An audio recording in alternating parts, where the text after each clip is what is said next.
Olá! Jesus, após ele ressuscitar, ele apareceu para Maria Madalena e depois também apareceu para os discípulos. Só que nessa aparição, um dos discípulos não estava junto de Jesus, Tomé. E os discípulos começaram a dizer para ele que Jesus tinha aparecido e ele disse que só acreditava vendo, se ele pudesse tocar nas marcas dos pregos e estar do lado de Jesus. E depois, novamente, Jesus apareceu. Aqui no verso 26 do capítulo 20 de João, diz o seguinte: uma semana depois, os discípulos de Jesus estavam outra vez reunidos ali, com as portas trancadas, e Tomé estava com eles. Jesus chegou. Chegou, ficou no meio deles e disse: que a paz esteja com vocês. Em seguida disse a Tomé: veja as minhas mãos e ponha o seu dedo nelas. Estenda a mão e ponha no meu lado. Pare de duvidar e creia. No último programa, a pergunta que ficou em aberto é: será que as marcas de Jesus, as marcas da cruz, ficarão eternamente com ele? No céu, nós vamos ver as marcas dos cravos em suas mãos? Será que realmente essas marcas ficarão eternamente como um símbolo do pecado? Esta e muitas outras você vai aprender aqui, pois está no ar, na mira da verdade.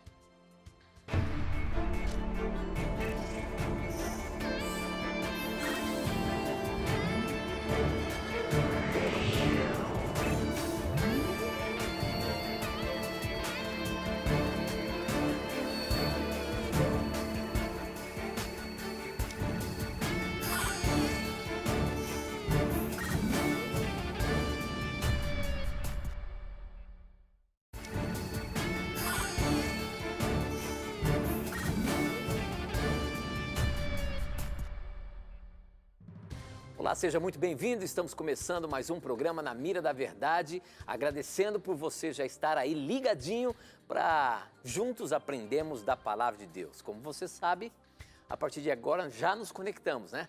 Com o Brasil e o mundo, através da TV Novo Tempo espalhada pelo nosso país.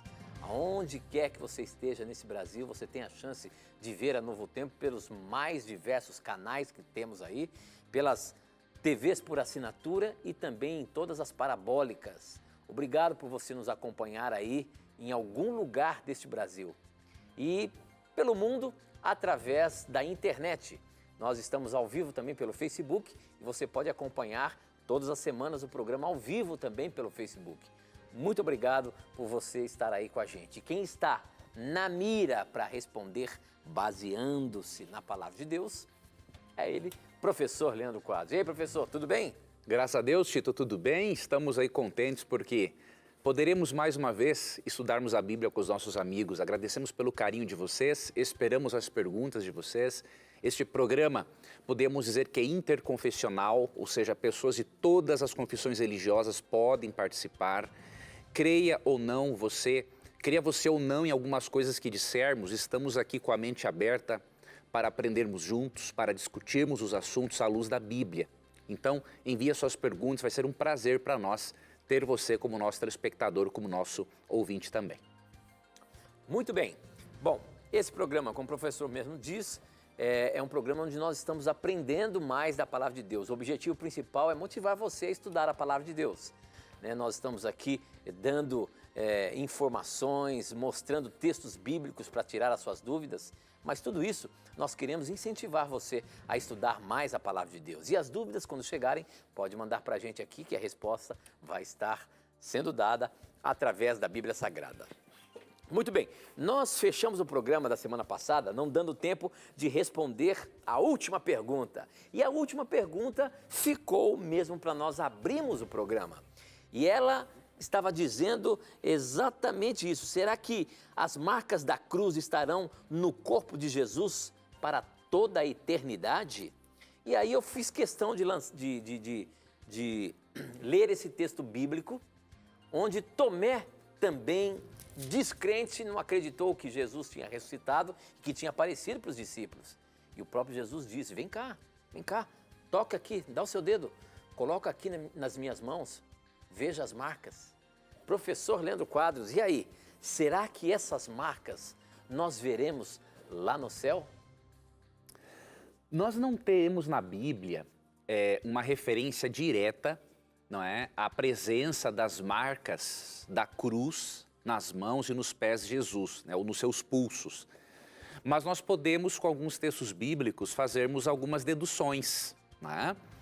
Por exemplo, nesse texto que o Tito leu em João 20, 27, percebemos que logo após a ressurreição, Cristo continuou com as marcas, né, inclusive aquela marca ao lado, quando um soldado romano furou com uma lança, não é?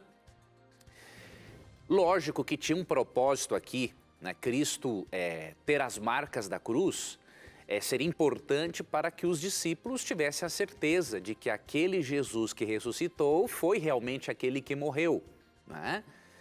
Agora, o detalhe é que a Bíblia ensina que Jesus tem uma dupla natureza. Em João 1,14 diz que o verbo, ou seja, o agente ativo e divino da criação que é Cristo, o verbo se fez carne e habitou entre nós. E num diálogo de Cristo com os fariseus, ele diz que quando ele voltar, ele voltará como filho do homem, além de ser filho de Deus, ou seja, Cristo continuará com a sua dupla natureza por toda a eternidade. Isto é bem claro no texto bíblico. Então, por exemplo, em João 26, 64, é dito assim, respondeu-lhe Jesus, tu disseste, entretanto eu vos declaro que desde agora vereis o Filho do Homem assentado à direita do Todo-Poderoso e vindo sobre as nuvens do céu. Então, Cristo é apresentado na Bíblia como Filho do Homem para destacar a sua humanidade, a sua total relação com a humanidade. E ele é chamado de Filho de Deus para ser igualado à divindade. Você pode ler isso em João 5,18, João 19,7, que esse termo Filho de Deus destaca a divindade de Cristo, não que ele foi criado pelo Pai, não é? Então o que nós podemos deduzir? Que se Cristo continuou com as marcas após a ressurreição e ele volta como Filho do Homem, ou seja, volta como um ser divino humano, é possível que ele preserve as marcas da cruz como um testemunho eterno do seu amor por nós. Agora, nós não podemos realmente dizer que a Bíblia o afirma isso diretamente, mas indiretamente nós podemos deduzir, não é? Alguns autores, né, creem que sim, creem que Jesus, como um lembrete eterno do seu amor sacrificial por nós, permanecerá com as marcas da cruz. Eu particularmente eu creio nisso. Agora, obviamente eu não posso provar, primeiro porque a Bíblia não o diz diretamente e segundo porque eu não o vi Jesus pessoalmente. Agora nós podemos sim fazermos essas deduções, especialmente pelo fato de Jesus preservar a sua natureza divina humana. Muito bem, professor. O programa está apenas começando. Para você participar, mande as suas perguntas aí por SMS. O número é 12 98151 0101. Está aparecendo aí na sua tela, anote aí. 12 98151 0101. Eu recebo aqui na hora. Ou pelas redes sociais, Facebook, na mira da verdade.nt e o Instagram, @na mira da verdade. Já muitas pessoas, logo no início do programa, já começam a mandar suas perguntas. Aproveite aí, acesse as redes sociais ou por SMS e mande a sua pergunta para a gente. Essa aqui chegou pelo SMS, quem manda é o Ribamar. Ele mora ali nas imediações do UNASP, a nossa universidade, ali em Engenheiro Coelho. E a pergunta dele, professor, é a seguinte: quando Jesus foi ressuscitado, também foram ressuscitados outras pessoas salvas. Por que isso aconteceu, professor? Por que ao Jesus ressuscitar, tumbas se abriram e pessoas também ressuscitaram? O que foi isso? O texto ele deixa bem claro no contexto o propósito disso. Vamos ler aqui a partir do verso 51 de Mateus capítulo 27. Eis que o véu do santuário se rasgou em duas partes, de alto a baixo. Tremeu a terra, fenderam-se as rochas, ou seja, toda a natureza se comoveu com a morte do seu Criador. Abriram-se os sepulcros e muitos corpos de santos que dormiam ressuscitaram.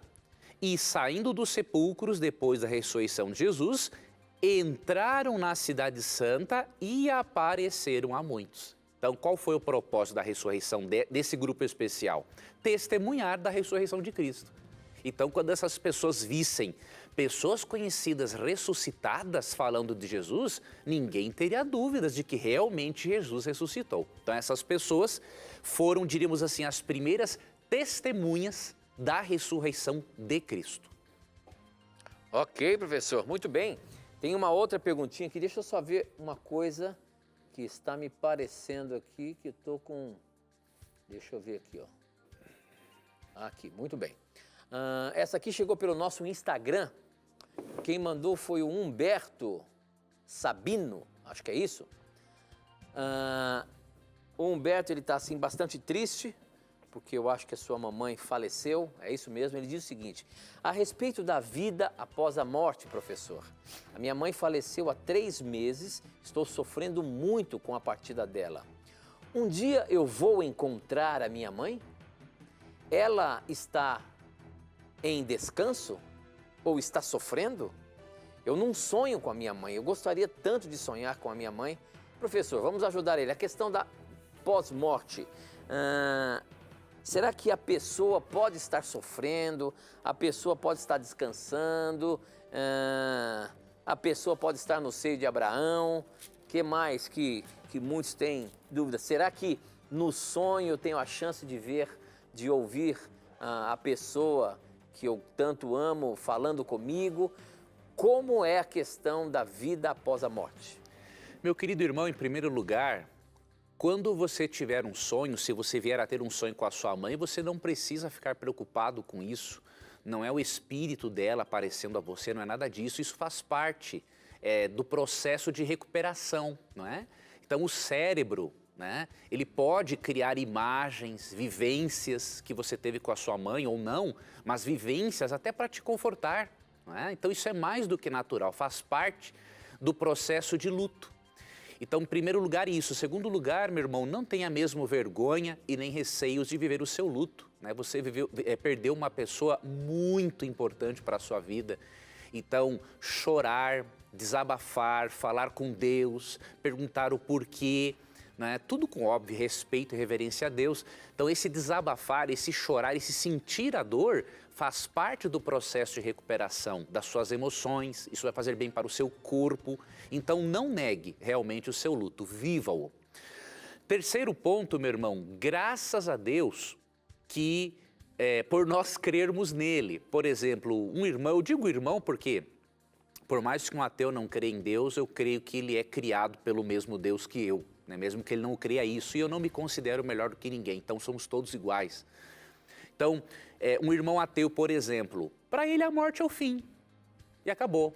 Ele não tem mais a esperança de ver um ente querido que morreu.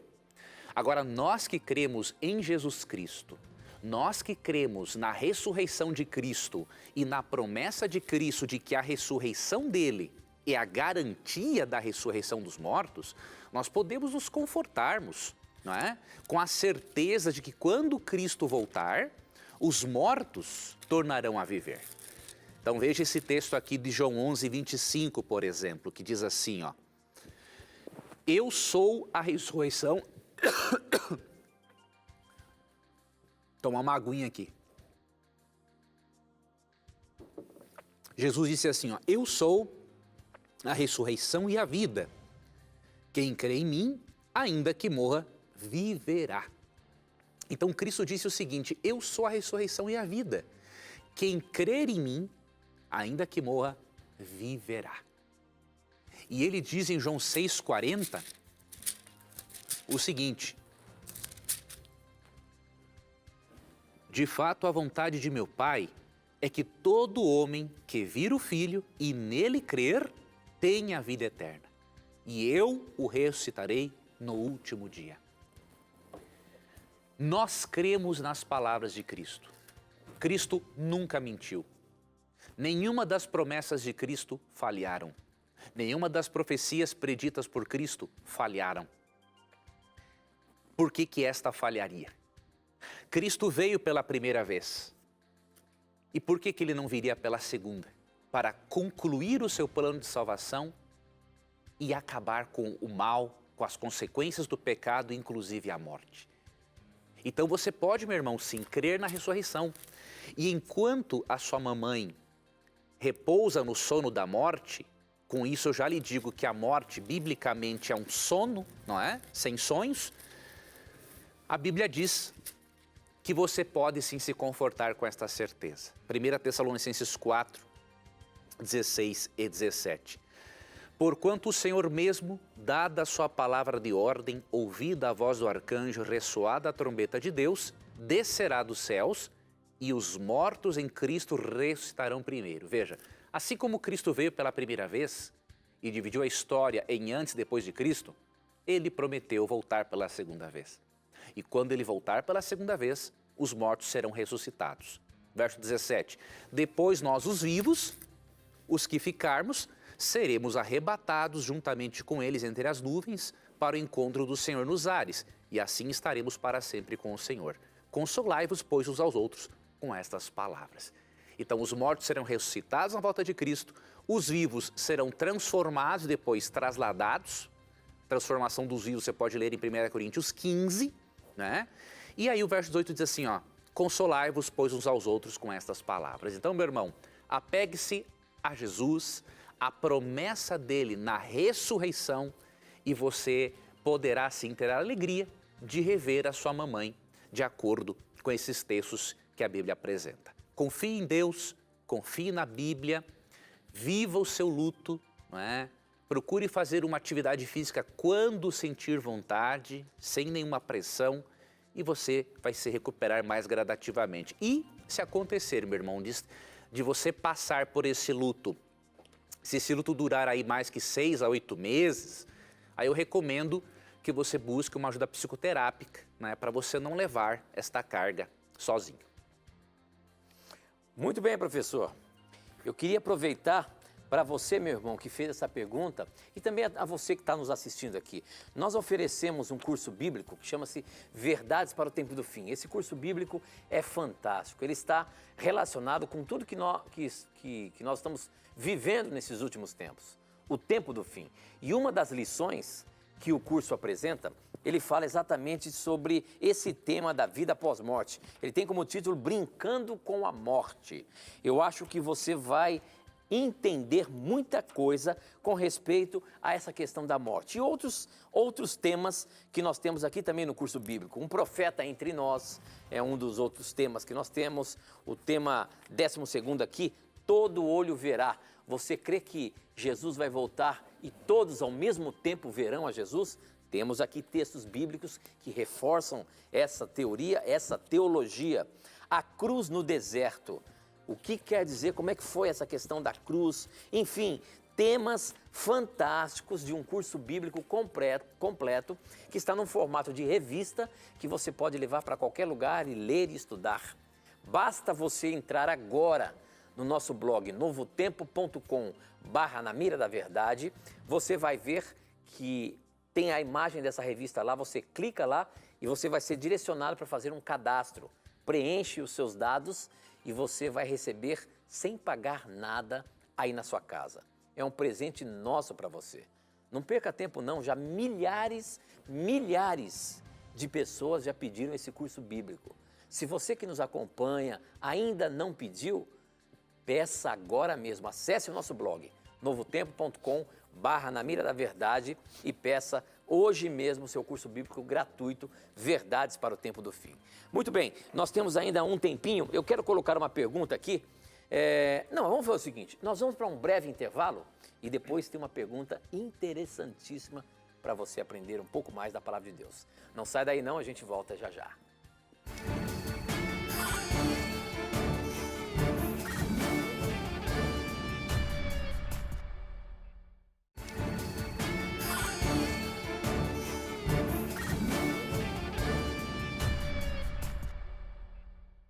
Já estamos de volta ao vivo, agora são 22 horas e 24, muito bom você estar aqui com a gente, aprendendo da Bíblia. Obrigado por você já estar mandando suas perguntas através do nosso SMS. Se você não sabe, você pode mandar pelo telefone, o número é 12 981510101 e pelas redes sociais, facebook.com/namiradaverdade.nt, Instagram, @namiradaverdade, e eu não falei no início do programa, mas estou falando agora.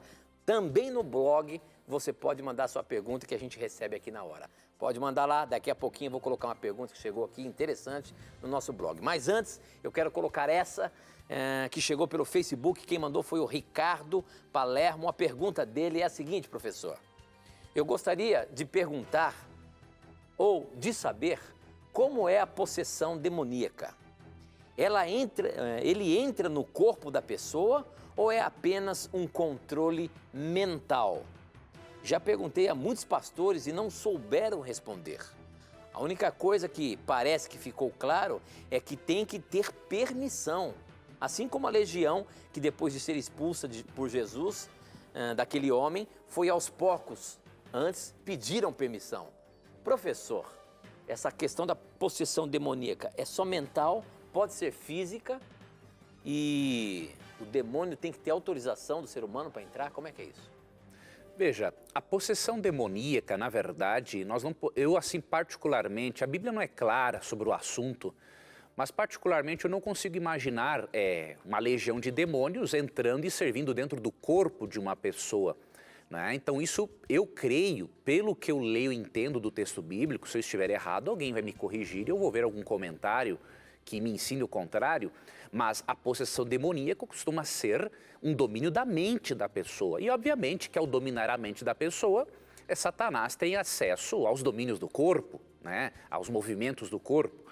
Então, muitas pessoas, quando passam por isso, normalmente são pessoas que se envolveram muito, né, com o baixo espiritismo, com feitiçaria, né? Então, toda pessoa que se envolve com o alto espiritismo também, a pessoa está susceptível. E quanto mais contato se mantém com médiums, né, mais possibilidade a pessoa tem de receber uma influência, né, espiritual. E existem também graus de possessão. Algumas pessoas são menos controladas por Satanás do que outras. Um exemplo, tem pessoas que têm acessos de raiva de uma hora para outra. E não é uma questão de trauma psicológico, a pessoa não necessariamente tem um trauma psicológico. O que acontece? Ela tem um certo grau de possessão demoníaca. Né?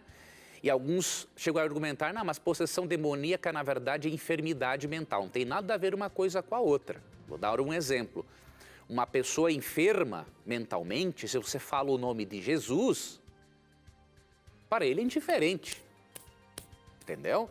Agora, se você fala o nome de Cristo para uma pessoa possessa por demônios, aí você vai ver que a reação é extremamente violenta, porque há, por parte desses seres espirituais, um ódio a Jesus Cristo. Então, há essas diferenças que nós devemos considerar. É óbvio que nós também não podemos fazer como alguns fazem por aí, não é? Tudo que acontece na vida é o demônio. Óbvio que Satanás está por trás de toda a maldade do mundo, mas tem coisas que nós sofremos por consequência das nossas escolhas. Né?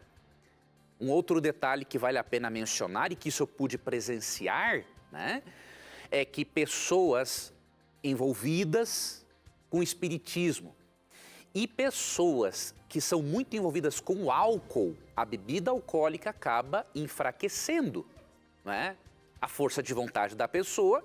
E ela pode vir a sofrer de uma possessão, dependendo do tempo que ela usa, dependendo do envolvimento que ela teve com esse tipo de força espiritual.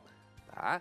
Então nós cremos, eu particularmente creio mais, pelo que eu entendo da Bíblia, né, que é um domínio sim da mente. Né? Satanás ou um demônio assume a mente da pessoa, fala através dela, mas graças a Deus que Jesus Cristo tem o poder sobre todos os demônios, sobre todas as hostes espirituais do mal. Certa vez, quando uma legião de demônios possuiu um homem, né, Jesus simplesmente disse para eles o seguinte: no versículo 29, quando eles viram Jesus, né, que temos nós contigo, ó Filho de Deus, vieste aqui atormentar-nos antes do tempo, ou seja, eles temem a Cristo, porque Cristo é Deus, Cristo é o Criador deles.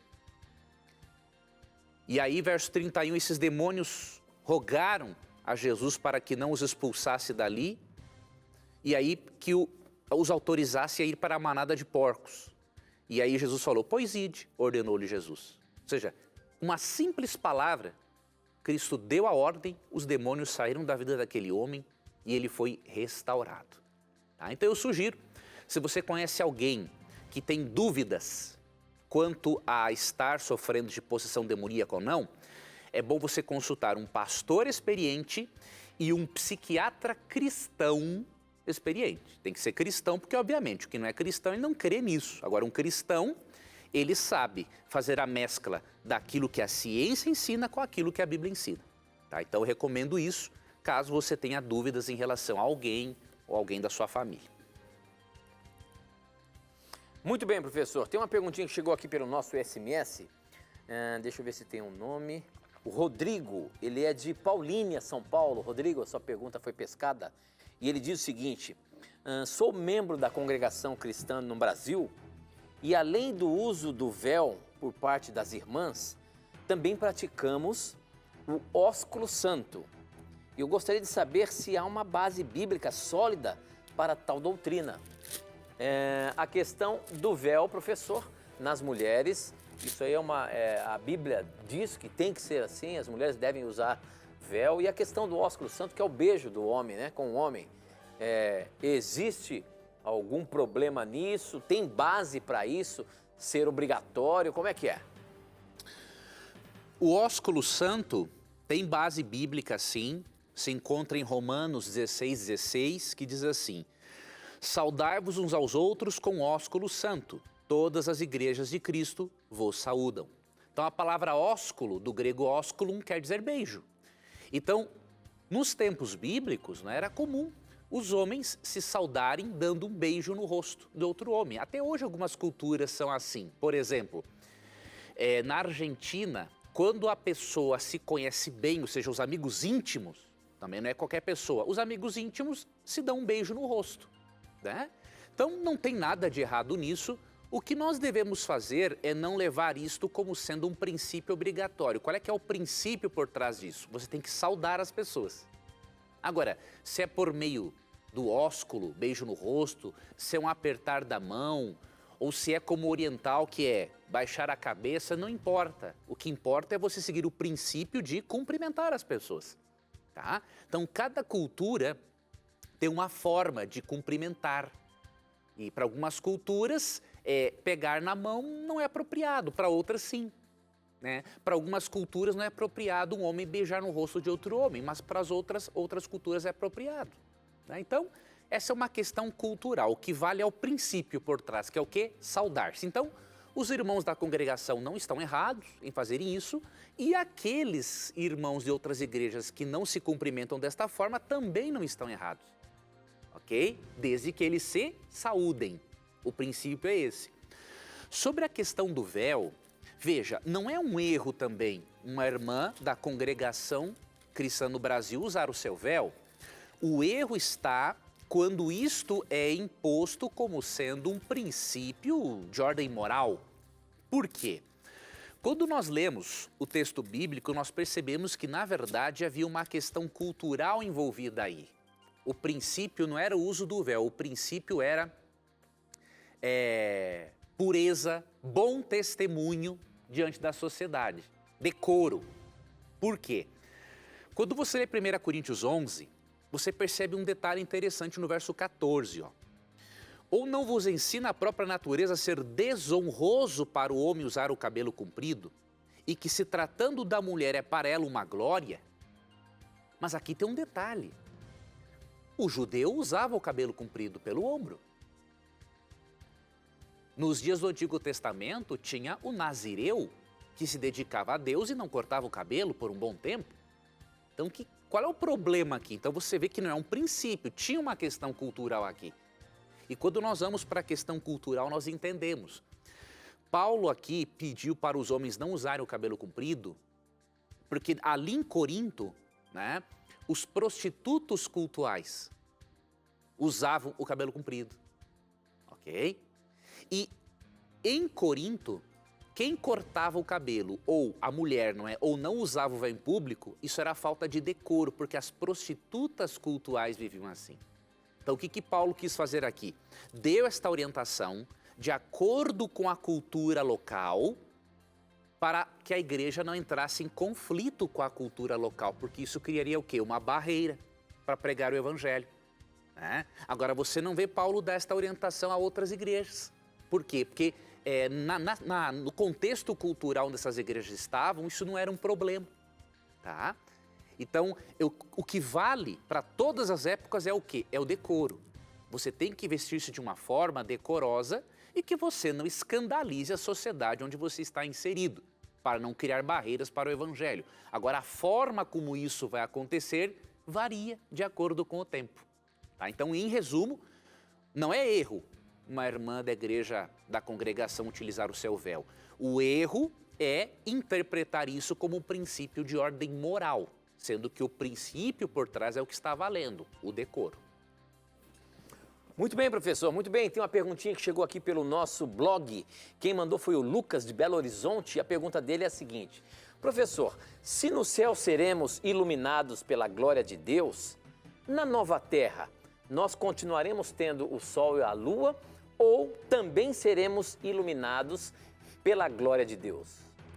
Nós vemos, quando nós lemos Apocalipse 21, nós vemos que a glória de Deus ilumina a santa cidade, a Nova Jerusalém. Né? Lógico que a glória de Deus continuará brilhando sobre a terra, mas o sol e a lua não deixarão de existir. Né? Deus não vai destruir os astros, até não tem nenhum porquê de ele fazer isso. Né? O que nós vemos aqui em Apocalipse, capítulo 21, versículo... Vamos ver qual é o versículo.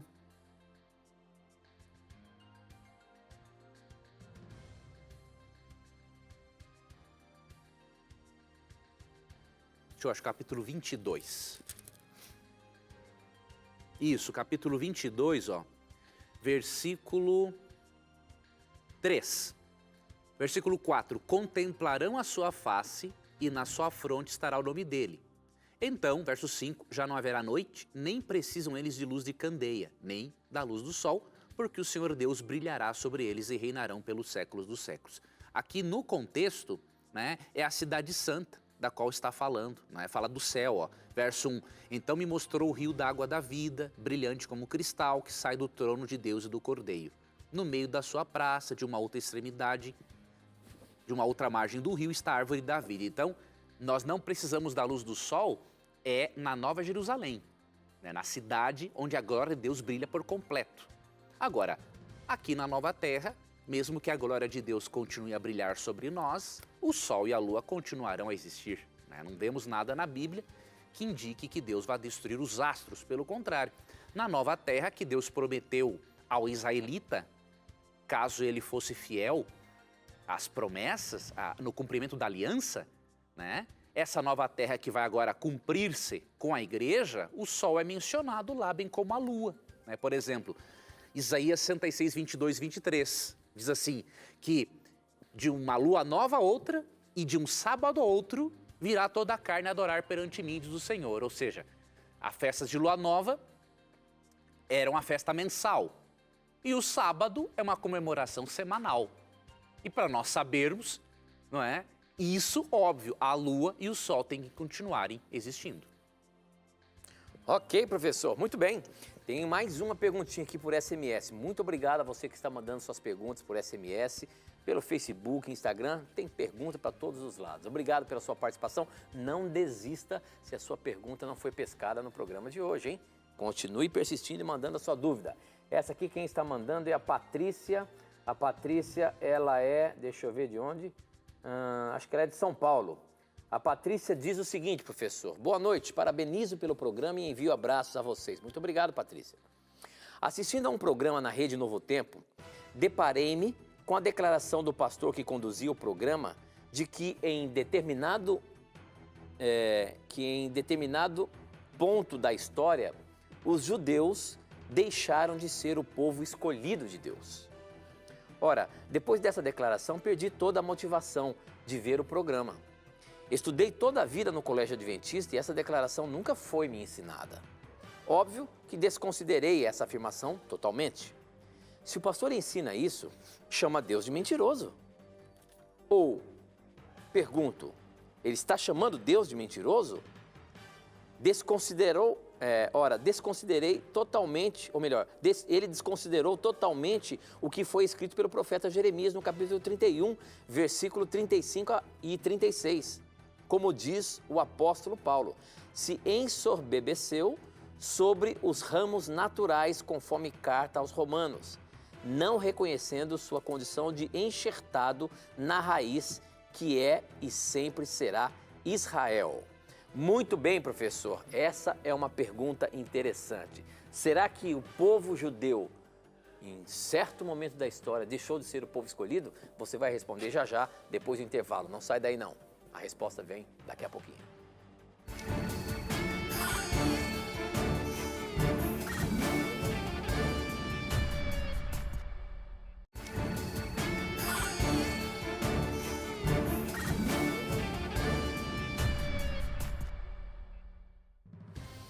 Já estamos de volta ao vivo aqui e a pergunta que ficou em aberto é a pergunta da Patrícia. A Patrícia se decepcionou com um dos programas da Novo Tempo, onde o apresentador estava dizendo que em certo momento da história o povo judeu deixou de ser o povo escolhido de Deus, né? E ela não aceitou muito essa colocação e a pergunta é essa, professor.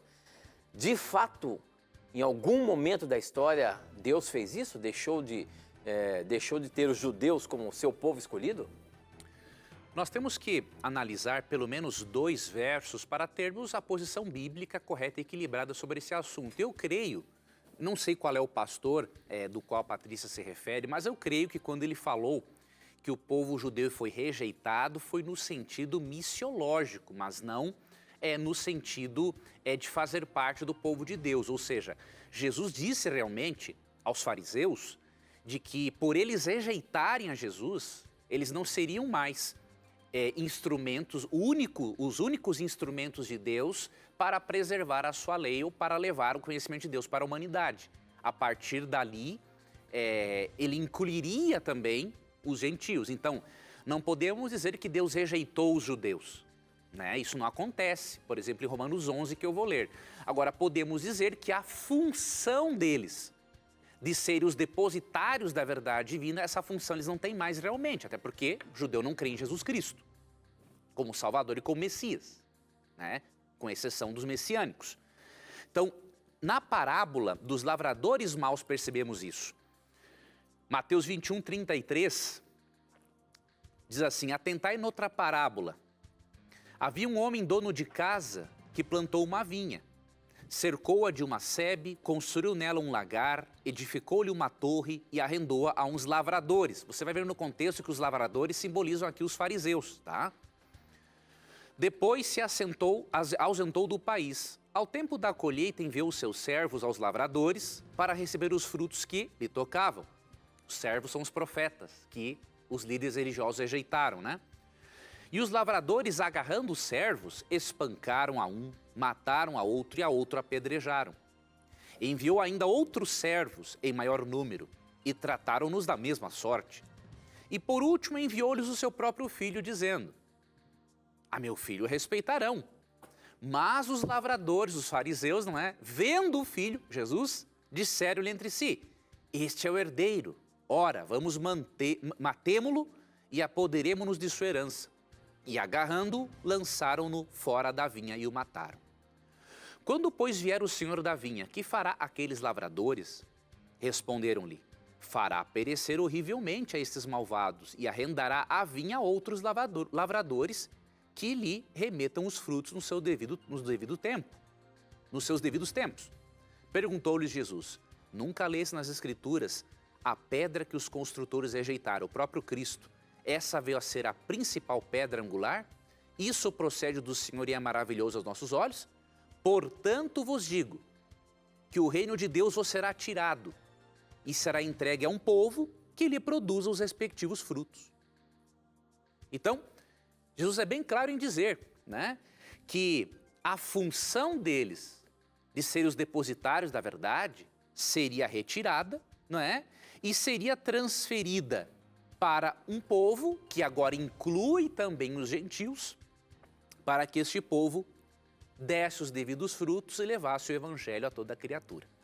Agora, esta mudança não significa que Deus rejeitou o judeu propriamente dito. Pelo contrário, o próprio Paulo fala em Romanos 11 o seguinte: pergunto, pois, terá Deus porventura rejeitado o seu povo? De modo nenhum. Porque eu também sou israelita, da descendência de Abraão, da tribo de Benjamim. Deus não rejeitou o seu povo, a quem de antemão conheceu. E aí, ele continua no seu relato dizendo o seguinte, que ele tem a esperança de que muitos judeus ainda voltem a serem enxertados na videira que é Cristo. Mas, infelizmente, muitos, no verso 20, por causa da incredulidade, foram quebrados da videira. Tá? Então, eu creio que lendo Romanos 11, com esta parábola de Mateus 21, 33 até o 43, nós podemos equilibrar a questão. Então, eu não creio que o pastor tenha dito que Deus rejeitou os judeus no sentido de não querer mais eles entre o seu povo. Não. Né? Na verdade, nós cremos que a igreja é uma continuação de Israel. Até porque Gálatas 3, 28 e 29 diz, né, que em Cristo não há judeu, não há grego, não há livre, não há escravo, não há homem, não há mulher, ou seja, todos são um em Cristo. Então nós temos que tirar da nossa mente essa ideia de separação, né? Porque em Cristo, quando todos aceitam a Cristo como Salvador e são batizados no mesmo Espírito Santo, como diz 1 Coríntios 12, 13, todos são um em Cristo Jesus. Muito bem, professor, muito bem. Tem uma perguntinha que chegou aqui pelo nosso Instagram. Quem mandou foi o Lauri, ele é de Araucária, Paraná. A pergunta dele, do Lauri, é a seguinte: segundo a Bíblia, o batismo tem que ser por imersão? Sou batizado na Igreja Católica, sou considerado batizado ou pagão na presença de Deus? Meu querido irmão, você não é considerado pagão e nem batizado, tá? Não é porque você é batizado por aspersão e que não é o batismo bíblico, eu vou lhe mostrar o porquê, que você é um pagão. Você não é um pagão, né? Independente de você ser batizado ou não da forma como você foi batizado, você não é um pagão, porque você crê em Deus, você crê em Jesus como Salvador, você adora o verdadeiro Deus. Então você não é um pagão, tá? Agora, realmente, o batismo do qual o irmão participou não é o batismo bíblico, o batismo com o qual Jesus foi batizado. Então, tendo a Cristo como seu exemplo, é muito importante que o irmão continue na sua bonita fé em Deus e conversando com Deus o seguinte: Senhor, como eu devo proceder para ser batizado como Jesus foi batizado? Eu quero seguir o exemplo dele, mas na minha igreja é ensinado diferente. O que o Senhor vai fazer para me ajudar em relação a esse sentido? Fale abertamente com Deus e Deus vai guiar o irmão para que o irmão faça a mesma coisa que Jesus. Olha aqui, ó. Mateus 3, 16 e 17. Batizado Jesus, saiu logo da água. Ou seja, para ele sair da água após o batismo, ele estava dentro da água. E a palavra batismo, do grego baptizo, quer dizer mergulhar, submergir, afundar. Tá? Então, pelo próprio significado do termo, nós já vemos que o batismo é por imersão. Batizado Jesus, saiu logo da água, e eis que se lhe abriram os céus, e viu o Espírito de Deus descendo como pomba vindo sobre ele. E eis uma voz dos céus que dizia: este é o meu filho amado em quem me comprazo. Então você vê aqui duas coisas importantes. Primeiro, que o batismo realmente é por imersão, tá? É mergulhar na água. Tanto que em João 3, 23, João Batista, diz o texto, diz assim: e João batizava perto de Salim, porque ali havia muitas águas. Então, o fato de João Batista batizar somente em locais onde houvesse muitas águas, isso mostra mais uma vez que o batismo é por imersão. Mas aí você pode perguntar, mas qual é a importância disso? Né? Qual é a diferença entre ser um batismo por imersão, por aspersão ou por infusão? Qual é a diferença? Existe um simbolismo por trás, que é importante e que para nós celebrarmos esse simbolismo só é possível por meio do batismo por imersão. E que simbolismo é esse? É o sepultamento e a ressurreição de Jesus. Eu vou ler para você um outro texto que está em Romanos capítulo 6, verso 4. É um texto bem interessante que vai lhe ajudar a entender o porquê que o batismo tem que ser mesmo por imersão. Diz assim: pois fomos sepultados com ele, com Jesus, na morte pelo batismo, para que como Cristo foi ressuscitado dentre os mortos, pela glória do Pai, assim também andemos nós em novidade de vida. Veja o simbolismo. Quando nós somos mergulhados nas águas, simbolicamente nós somos sepultados com Cristo. Um sepultamento normal, diríamos assim, envolve o corpo todo, né? Então, o mergulhar nas águas, você está demonstrando publicamente que você crê na morte de Cristo no seu lugar. E aí você é sepultado nas águas, assim como Cristo foi sepultado. Né? E quando o texto diz que Cristo foi ressuscitado e agora você vai andar em novidade de vida, quando você é erguido das águas, você está simbolicamente ressuscitando com Cristo para uma nova vida. Então, para que você celebre a morte, sepultamento e ressurreição de Jesus, você tem que ser batizado por imersão. Tá? Então, repito, o batismo na Igreja Católica Apostólica Romana não é realmente o batismo bíblico, mas não é por isso que os nossos irmãos católicos são pagãos, de forma alguma. Não tem lógica dizer uma coisa dessas para um irmão católico. Ele é um cristão, porque quem crê em Cristo, crê na Trindade, óbvio que é um cristão. Então eu sugiro para você, meu querido irmão católico, que peça o nosso curso bíblico Verdades para o Tempo do Fim. Ali nós temos uma lição específica sobre o batismo e que poderá lhe ajudar e muito a encher o seu coração de alegria e de vontade de um dia ser batizado como Jesus foi batizado. Muito bom, professor, muito bom. Nós temos ainda alguns minutinhos. A próxima pergunta chegou pelo nosso Instagram. Quem mandou foi a Isabel. A pergunta da Isabel é a seguinte: em Hebreus, professor, 8, dos versos 7 ao 13, me deixa intrigada, porque a antiga aliança é considerada envelhecida, prestes a desaparecer. Olha só o que diz aqui, vou ler alguns versículos. O capítulo 8, Hebreus 8, verso 7, começa dizendo o seguinte: pois se a primeira aliança tivesse sido perfeita, não seria necessária uma nova aliança. Mas Deus vê que o seu povo é culpado e diz, aí ele começa a falar, né? Está chegando o tempo, diz o Senhor, em que farei uma nova aliança com o povo de Israel.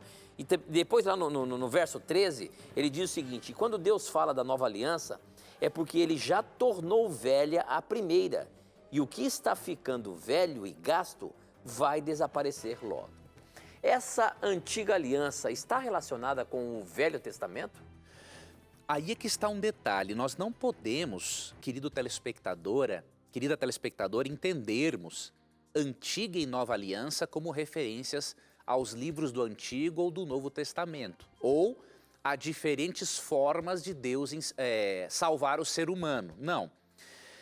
Se você parar para analisar, no verso 10, você vê que a base de ambas as alianças é a mesma. Ó, porque esta é a aliança que firmarei com a casa de Israel depois daqueles dias, diz o Senhor. Na mente imprimirei as minhas leis, também sobre o seu coração as inscreverei, e eu serei o seu Deus, e eles serão o meu povo. Então, esse texto aqui é uma citação de Jeremias 31, 33 e 34. Né? Então, a lei de Deus continua sendo parte do processo de santificação do crente. Então, o que a Bíblia quer dizer quando afirma que uma nova aliança substituiu a antiga? A antiga aliança era o antigo sistema cerimonial pelo qual Deus ensinava o plano de salvação. Tá? Todo o ritual do santuário, com o sacrifício de cordeiros, com a figura do sacerdote, sumo sacerdote. Tudo isso fazia parte da antiga aliança, ou seja, o antigo sistema pelo qual Deus ensinava o plano de salvação. Agora, Deus nos ensina com um novo recurso pedagógico. Ao invés do ritual do santuário terrestre, ele nos ensina por intermédio da vida, da morte, ressurreição e ministério sumo sacerdotal de Cristo. Então, o que o autor de Hebreus está dizendo é que o antigo sistema pedagógico de ensinar o plano de salvação não é mais necessário. Agora, Deus adotou um novo sistema pedagógico. E se você parar para analisar, a salvação sempre foi pela graça. Né? Quem era sacrificado pelo pecador no Antigo Testamento? O cordeirinho. Ou seja, um substituto. Tá? Então eu recomendo que você estude um livro do Dr. Hans K. Larondel, intitulado Introdução às Alianças, da Unaspress, Centro Universitário Adventista. Esse é um livraço. Você vai entender que, na verdade, a nova aliança é simplesmente uma reformulação da antiga. Na verdade, existe uma aliança só. Deus simplesmente apresentou esse plano de salvação de formas diferentes para ensinar as pessoas em contextos diferentes. Muito bem, professor. Com essa nós encerramos mais um Na Mira da Verdade, agradecendo a você que participou. E a gente se encontra semana que vem, se Deus quiser, professor. Se Deus quiser, obrigado, amigo telespectador e ouvinte, por suas perguntas. E lembre-se que aqui no nosso programa, sempre que você tiver a coragem de perguntar, a Bíblia terá a coragem de lhe responder. E aqui você já sabe, as suas dúvidas, os seus questionamentos sempre estão na mira da verdade. Até o nosso próximo encontro. Tchau.